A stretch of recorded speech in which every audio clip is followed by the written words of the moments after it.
Hello and welcome to a new tutorial. In this tutorial we will see how to install and activate Classic Editor. Classic Editor is the WordPress default text editor in order to edit the post, in order to edit the pages as well. It will override the current Gutenberg editor. So in order to install it, go to your WordPress dashboard and just go to plugins and add new. Click on add new. After that, just click on Classic Editor and you will find the one Classic Editor at the top most. Just click Install now. It will install. We will wait a second. Now it has been installed successfully. Now click on Activate. You can see plugin is activated.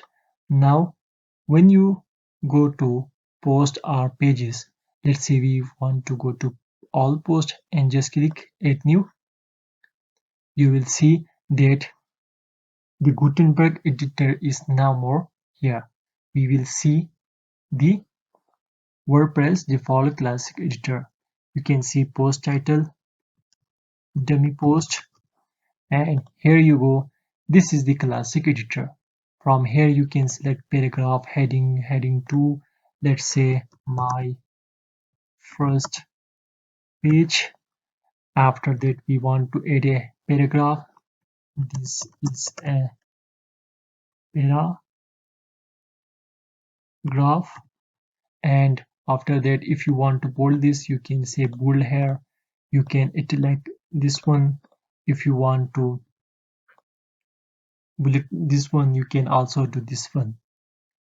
If you want to insert images, you just click add media and just drag and drop this image into insert into new post. Here you can see the post is now, image is now successfully. From here you can see a format. What is the format of this post?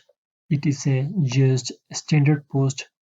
We have add category. If you want to add a new category, you can just click for now and then set featured image and then click publish. So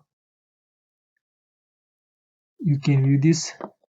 So this is our dummy post that we just edit with the classic editor using classic editor WordPress plugin. Thanks for watching.